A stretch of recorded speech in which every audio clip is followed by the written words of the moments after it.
start small too, with kids in this instance.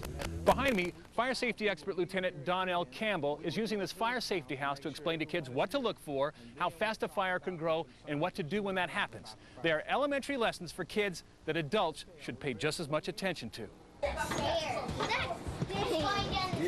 And what these kids learn in just a few minutes is a lesson that should last a lifetime, beginning with a fireplace. Have anything that is combustible at least 3 feet away from this open flame. That is a smoke detector. You should check it once a month. You change the batteries twice a year. How many of you all have a home escape plan in your home? Okay. But we also need to work on practicing that home escape plan. What should we do if our room is full of smoke, Demetrius? Get on your knees and crawl. You get on your knees and crawl, exactly. Because we want to crawl and stay low. We want to stay down below the smoke. Whenever you're in a smoke-filled room, the wall will help you get to a door or a window. Check it with the back of your hand, and if it's hot, do we use that exit? No. Okay, we have to use another exit, okay? Okay. All right, we're in a deep sleep, remember?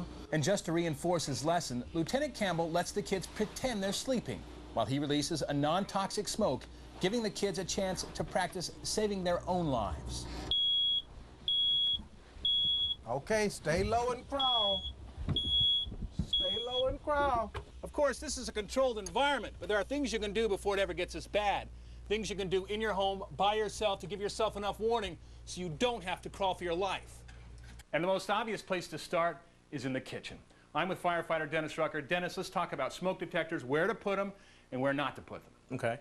In your kitchen, you want to make sure that you have your smoke detector in the right place. You wouldn't want to put your smoke detector too close to your oven here because you're going to have false alarms going off all the time. The dinner burns. Just from smoke coming up and it will just set it off too many times. Exactly, exactly. Also, a bad place to put one is right above your head here where the ceiling fan is. You wouldn't want to have one there because the ceiling fan working is going to stop it from doing it. It's just going to blow smoke and kind of false alarm? Exactly. You want to put the smoke detector far enough away, maybe over here in the dining area. Over the dining room table? Exactly. Far enough away so that if it does have some smoke in the kitchen, it's still not going to go off and give you the false readings. Obviously, smoke detectors are in the kitchen. They have a place in the rest of the house as well, right? Exactly. Such as? Your bedroom area is the key place where you want to have one. If you don't have a smoke detector in each bedroom, at least have one outside of the bedroom in the hallway. Good spot right here? Yeah, this is a good spot because if in the event that this smoke detector did go off, all these bedrooms here would hear the smoke detector going off. One way, of course, to tell if this is working is to push the button, correct? Right. Press the test button. That lets you know. Just hold it? Just press and hold. When you press the button, that lets you know that you have power to the actual unit. To test to see if the detection properties on it is working properly is simply take a match or a candle, light it up, then blow it out. Let the smoke go up to it, and it should go off.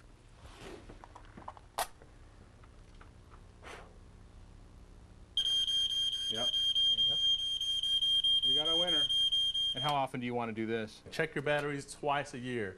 Every time you change your clock, change your battery. That's the slogan that we always like to use. Besides smoke, we're talking about carbon monoxide. Where would you put one of those? Anywhere where you had an open flame, say like in your furnace or with your hot water heater constantly being used all the time, you want to have one there. What about the garage? If you put them in the garage, every time you start your car up, it's going to go off. So carbon monoxide detector you would put somewhere inside the kitchen area, not in the garage itself. Right, right. A smoke detector, however, let's walk out here. It looks like it could use one. I don't know. Am I right? You're right.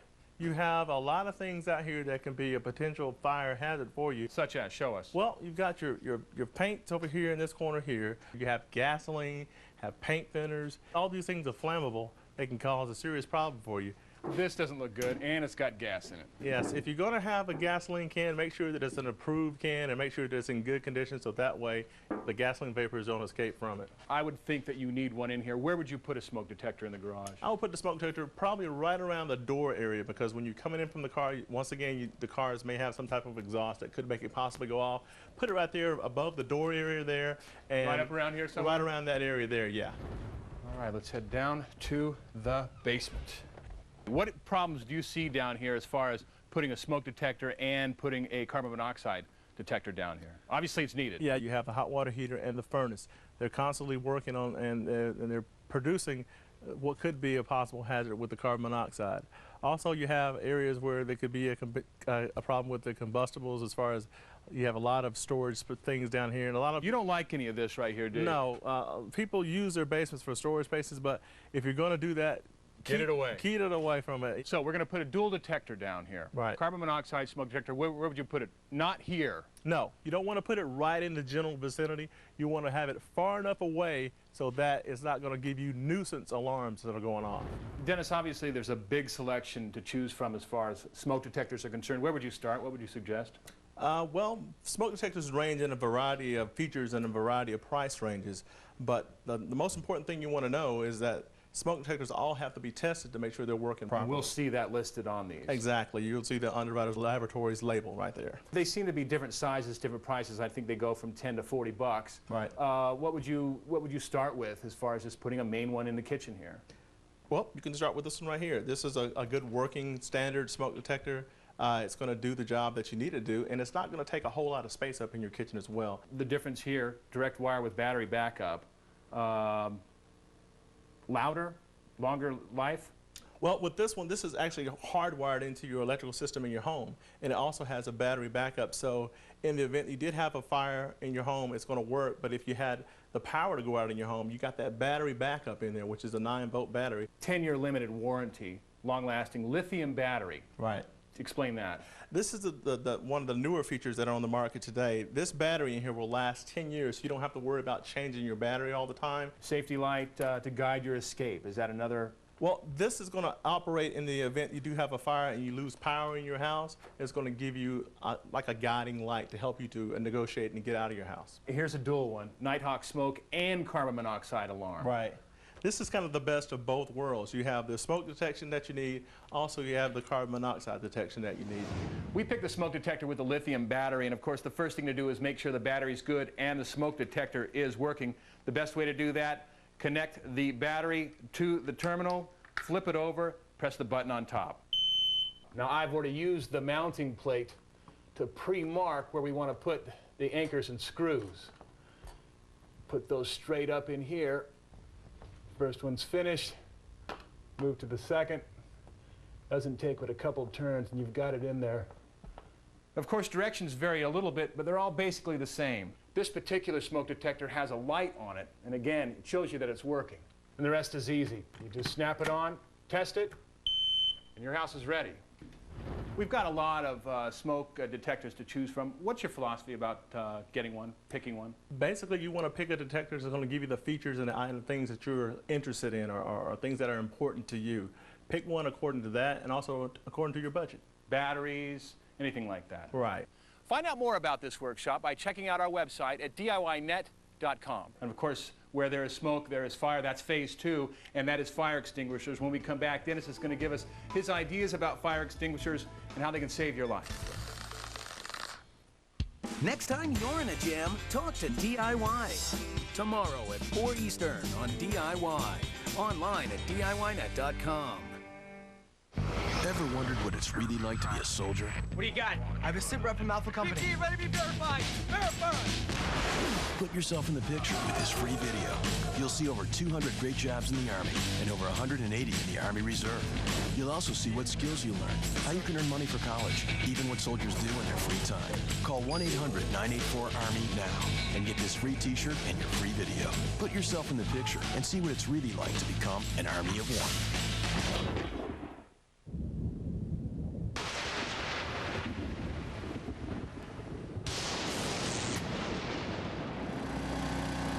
Troy-built generators powered by Briggs & Stratton engines are available at Lowe's.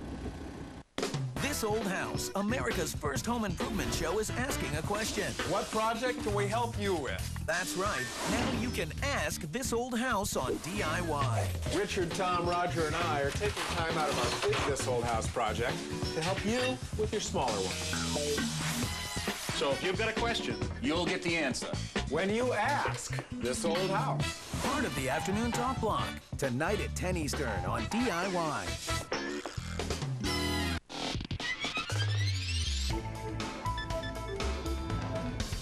As we mentioned, where there's smoke, there is fire. That brings us to fire extinguishers. Dennis, I would assume that the smartest place to put one starting is right here in the kitchen. Correct. Most home fires do occur in the kitchen or in the garage. Where would you put it in this kitchen? This area here, or mounted to the kitchen cabinet there by the doorway, or possibly over at the exit door over there. What you want to have is always have an exit behind you, so in the case you don't get the fire put out, you can quickly drop the extinguisher, turn around and leave. Now this homeowner has hers underneath the sink. Good idea, bad idea? Well, in a situation like this, if you had a fire right there at the stove, it will be kind of putting yourself at odds or at risk because you're really close to it. With extinguishers, the good thing about them is you can use them and stand a good distance away and still be effective. So you wouldn't have to get that close. So under the cabinet, it's kind of iffy. It's tough to get to. Yeah. I would assume you mentioned the other place, the garage. Correct. Let's go check that out. Okay. Dennis, we've been out in the garage once today already. Obviously a lot of potential for fire in any garage for that matter. Where would you put a fire extinguisher in the garage? You want to have it somewhere where you can quickly get to it, and the best place to have it is right here. Somewhere right by the door? Or on this side of the door here. Right over here? Ideas being easy access. Here's the kitchen door right behind me. Come out, be able to grab this, do what you need to do. Exactly. How important is it to have it this closely? Real close, because that way you can get back into the house or get out of the house, whatever you need to do. These are easy to use? Real easy to use. I think a lot of people, I probably like them. I haven't used one of these things before. Let's go out back and get a demonstration of how it works. Okay. Dennis, there are instructions on the canister. I would assume in case of fire, you're not going to have a whole lot of time to read these. What do you need to know in advance about using this thing? Basically, all you need to know is the acronym of PASS, P-A-S-S. All you have to do is remember that, and you'll be able to use the extinguisher. First of all, you want to pull the pin. Pull the pin. Okay, then you want to take the nozzle and you want to aim it. Then you want to squeeze the handle. Right. And then you want to sweep from side to side. What's a safe distance? You can stand a good 3 to 4 feet back and still put the fire out very effectively. Okay, pass. Pull. Pull the pin. P. Aim. Okay. Aim the nozzle. Squeeze and sweep. Back in the basement, Dennis, a good place for a fire extinguisher? When you have a lot of stuff that is around here with a heavy fuel load, lots of boxes, lots of things that you use for storage. All this kind of wood is just sitting to the side. Yeah, things that could really burn. A lot of combustibles here. You want to have something that's going to help you to put the fire out if you did have one down here. And this will do the job. That'll do it, and especially if it's just handily on the wall. At an arm's length away, because you can just grab it and use it, because fire doubles in size for every minute that it burns freely. So you don't have a whole lot of time to be dealing with fire. Extinguishers are made to fight the very small fires. If the fire's already got a head start on it and it's starting to burn, you don't want to try to use an extinguisher. What you want to do is call 911 and get the fire department here. Coming back into the kitchen, Dennis, obviously there's all kinds of fire extinguishers we can choose from. What would you select? What would you suggest for someone in their home? I would recommend just a basic ABC type of extinguisher. ABC is a basic multi-purpose dry chemical that you can use on the fire. Anything. Yeah, exactly. ABC stands for something you mentioned. A? A is for ordinary combustibles like plastics, wood, paper, things of that nature. B? B is flammable liquids, kerosene, gasoline, stuff like that. C? C is energized electrical, anything that has electricity flowing through it, like computers, appliances, VCRs. Price, I would assume these are not that expensive. No, not a whole lot. An extinguisher of this size here will range anywhere from maybe 10 to 15 bucks. A larger extinguisher, maybe this size, will range anywhere from maybe $15 to maybe $30. Once you've decided which fire extinguisher you want, next step, of course, is to mount it. It's not that difficult. Read the instructions included. In this case, there is a mounting plate right at the top. That's the easy part. Now you want to find a wall, in this case, the garage. You need to look for a stud in the garage. Now we pre-drilled a couple of holes here in the stud that we found just to make things move a little more smoothly. You've got one hole here, pretty simple. And once you found the groove, you've got yourself halfway home. Putting in a second screw, some of these fire extinguishers are pretty heavy, so you want to make sure you use the right kind of screws. In this instance, we're using wood screws just to make sure that this gets in there nice and strong. And with the last few final turns, you're just about ready. Take the fire extinguisher, try it on for size. There it is. You're ready to protect your home. And I would think that the larger ones have a shelf life pretty long. How often do we want to change these out? Most extinguishers have a shelf life of anywhere from maybe 5 to 7 years. On this particular extinguisher here, this one has lasted for 5 years. You should replace it after that. So just make sure you mark it on a calendar 5 Right. years down the road. Obviously, if you put out some fires, you can still hurt yourself. You can still swallow some smoke. That leads us to first aid kits. And we will come back in just a few minutes. Dennis is going to explain what to look for in a first aid kit and also talk to us a little bit about CPR and what to do in case of emergency. Imagine a refrigerator from Whirlpool that creates new space. Moving the ice to the door gives you room for 8 more pizzas. And it's now available at Lowe's. Select your Whirlpool refrigerator and take it home today, or have it delivered tomorrow. That's the Lowe's Appliance Advantage. Whirlpool, just imagine. Hello? What? They're interested in the house? Well, that's great. Now is not a good time. Not a good time. Does your real estate agent care about your schedule? Century 21 Pledge Point number 4. Century 21 agents value and respect your time. You're where? Just one of the ways to help reduce the stress of selling real estate. Century 21, real estate for your world. I really love Vonage. I have an apartment in the city and a place in the country, so I take my Vonage service with me. I use Vonage with a cable modem and save several $100s per month on my local and long-distance phone bills. As for my customer service, I mean, it's been the best I've ever had. I'm Amy Pagnozzi, and I'm a very satisfied Vonage customer. Call 1 Help now. Get unlimited calling to all 50 states plus Canada for only $39.99 per month. Vonage, the broadband phone company. DSL or cable modem required. Hey, you ready to go to my mom's? You know what, honey? I gotta paint all this. It's pretty much an all-day job. Oh, okay. I'll be back later. Okay. Say goodbye to all-day jobs with Duck Brand quick corners and perfect release painting tapes. Just tape on, paint, and pull. Duck Brand painting tapes. Get the duck to do it. Whack. Hello? What you doing? Painting?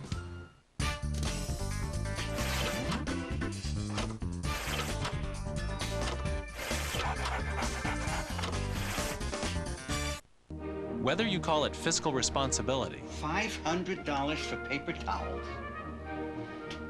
artful negotiation, Bill, this isn't the price that we talked about. Prices go up. or simply survival, I know we need it, but can we afford it now? saving money is crucial to a small business owner.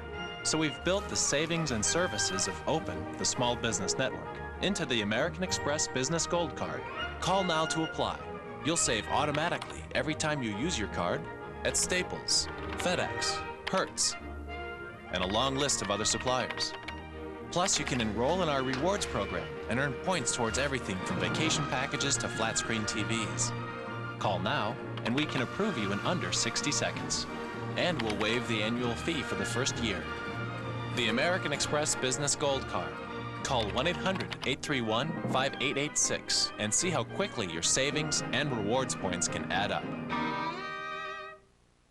This week on the DIY Workshop, DIY Next Door. How do people like you do it themselves? Take a look at how real people tackle their real projects with some amazing results. See wood carved into a lampshade, animated toys built from scratch, and learn the art of glass blowing one drip at a time. With a little patience, You can do it yourself. DIY Next Door. Coming up next on DIY, online at DIYnet.com.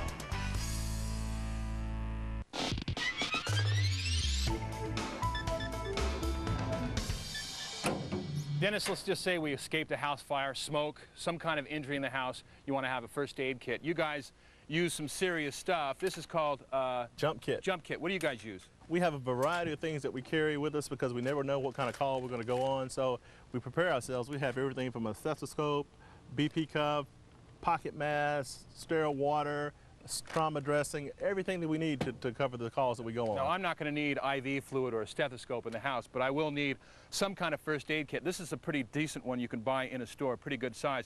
Multiple use. Inside, as you look at this, good kit, bad kit. Good kit. Has a lot of things that you would need, the basic stuff. You have everything in here from your sterile gauze here, antiseptic wipes, scissors, burn cream, hot pack, cold pack, a good variety of things. If indeed something happens seriously, it might not require this. It might need something like CPR. You pretty good at that? Yeah. Give us a shot at that real quick if you can.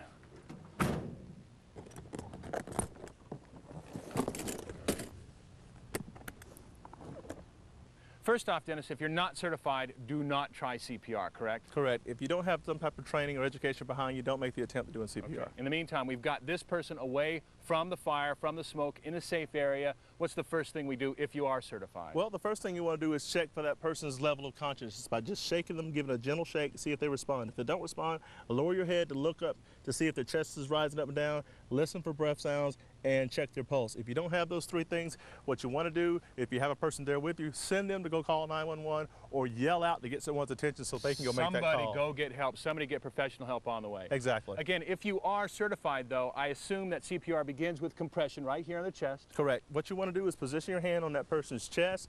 For one person CPR, meaning you're there by yourself, 15 compressions and 2 breaths up here. Yes. If you're there when you have help, you give 5 chest compressions and 1 breath. So that is if one person's here, down here, and the other person's giving the mouth-to-mouth if you've got 2 people. How long should I continue to do this? Continue to do it until help arrives. Okay. I am not CPR certified. A lot of people aren't. Where can I get certified? What do I need to do that? You can contact a couple places. You can contact your local fire department, see if they offer some type of course, or you can contact the American Heart Association or American Red Cross. It's not that difficult to learn. How important is it for your family? Very important. You can help save somebody's life someday. And also another way to save lives is having an escape plan. When we come back, Dennis gives us a few tips about what to do to get out of your house in case of a fire, of smokes, things that you can do to save your life as well as your family's life.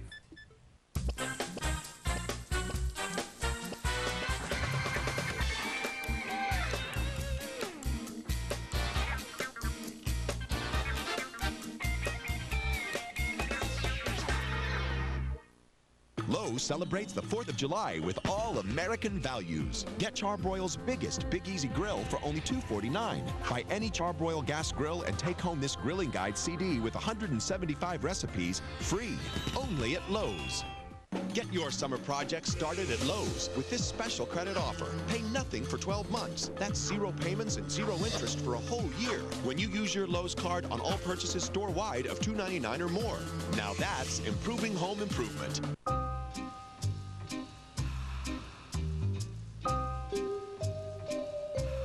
Loctite Power Grab. Grabs instantly. With 9 times higher initial hold than the leading brand. Without bracing. Loctite Power Grab. Project solved.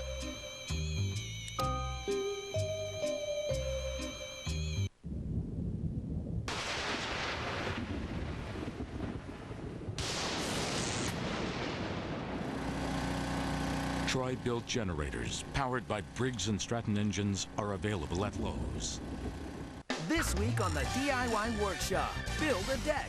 It's out with the old and in with the new as the experts show you how to build a deck from the ground up. Learn how to choose your design and the right kind of wood.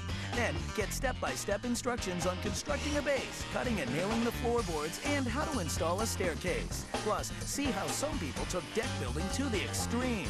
Build a deck. Weeknights at 10:30 Eastern on DIY. Online at DIYnet.com.